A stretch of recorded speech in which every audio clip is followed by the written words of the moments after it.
Welcome to Thriller author A.D. Hayes' Behind the Scenes Diary, an exclusive look at the behind-the-scenes misadventures of a 30-something author. Discover how close she is to releasing her latest novel, hear exciting details about upcoming writing projects, and the tools she uses to self-publish her books. You can find the episode show notes and lots more information at authoradhay.com. Hello writers, as I'm recording this episode of the Behind the Scenes podcast diary, I'm at the beautiful Palace Hotel in San Francisco. So if you hear a little background noise, it's because the hotel is along Market Street. But hopefully you're thinking, what background noise? Which means I've managed to edit it out in post-production. Roland is visiting work colleagues at the moment and I'm just tagging along due to the location independence of my businesses. I'm really loving San Francisco at the moment. It's quite an eclectic city. San Francisco feels like a collection of different people merging together. Every block seems to have a different feel. Roland and I arrived a few days ago and I'm feeling a bit tired. You can probably hear it in my voice, but I need to record podcast episodes and create content for my businesses. I aim to work in the mornings, do a bit of sightseeing in the evening, so I'm not all work and no play. I'm going to keep this episode short and to the point and under 10 minutes.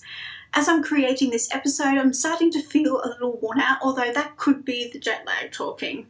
But I'm in San Francisco, so I just take advantage of the sunlight because next week I'm going to be in Munich and Strasbourg.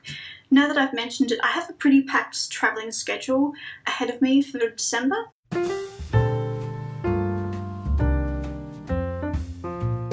After I finished the first draft of Immunity, I struggled to figure out how to revise my novel. This struggle led to the creation of a revision system to help me go from the first draft to a polished draft ready for the next phase, which is a developmental editor. The revision system I created is called the Heavy Fiction Edit.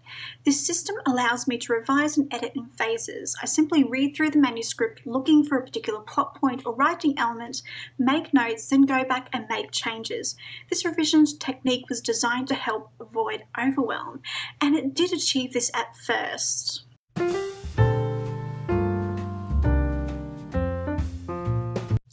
But I've been struggling with revising Immunity over the last few months. At first, I thought it was a butt in the chair issue. I do have a looming deadline, but this has made no difference to my productivity. I've also had a series of unproductive months in September, October, and now November. Although October was a significantly better month, so sharing my goals with you seemed to have helped my productivity levels.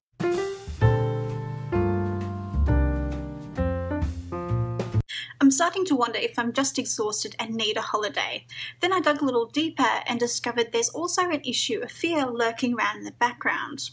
There's a part of me that is a little scared of handing my work to a developmental editor. Now that I've said this out loud, another question starts to surface. So what's the worst thing that could happen? Up until now, no one has seen the full manuscript. Roland has read a few chapters that I've had a few concerns about, but not the full book. I guess I'm afraid I'm going to hear that I don't have a story or no one's going to be interested in reading about James Lalonde. At this point, my inner writing coach needs to point out that an editor pointing out where the story isn't working is the point of editing, and an editor who's worth their weight in gold will do this. Ironically, this is what you need from an editor. My worst nightmare should be a pat on the back and nothing to change. An editor can point out what is hot in the genre at the moment, but only a reader can tell me whether they want to read more about my protagonist. The second part of my fear is based on marketing. This leads me to point out that I'm writing a book I want to read, but it's in a genre that has demand. So in essence, I need to put my book in front of the right audience who reads similar books to me. I know marketing is something I will struggle with in the future. Knowing this weakness exists means I can create a marketing plan for my book and preempt this issue before it becomes a problem.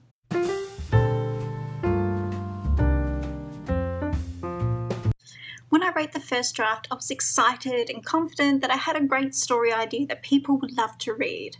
So what happened between now and then? Why did I change so dramatically? Before I started writing the first draft, I did an extensive outline. I built an idea of what the final version of the book would read like in my mind. I know I've said this before, but the difference between my current version of Immunity and my vision for the final product is dramatically different. What I need is a mindset change. I need to stop comparing the manuscript I have to that vision. It isn't helping or inspiring me. This vision is actually achieving the exact opposite of what I intended. It's derailing my progress. The most important question I need to ask myself is this: is this version of immunity better than the last? Why is this question so important? I cannot achieve the vision that I have for immunity on my own. I need the help of other professionals and readers to achieve this. When it comes to revision, this is the only thing that matters.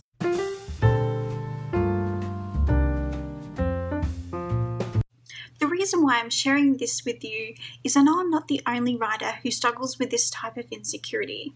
Are you struggling with revision, or are you struggling with insecurity or fear as a writer? The next time you find yourself avoiding working on your manuscript, I want you to ask yourself this question: why am I avoiding working on my manuscript? Write down all the answers that come to mind, no matter how crazy or insignificant they may seem. This is essentially a journaling exercise. You'll find that when you do this, the first few answers are just surface level. As you keep listing answers, you'll get to the truth behind your actions. You will know the truth because it will resonate with you. Is the reason why you're avoiding revision or writing fear-based? Ask yourself this question: what's the worst thing that could happen? Now I'm going to ask you to do something brave. Come on over to the blog post and share your story about writer's insecurity in the comments section. I want you to realize that you're not alone.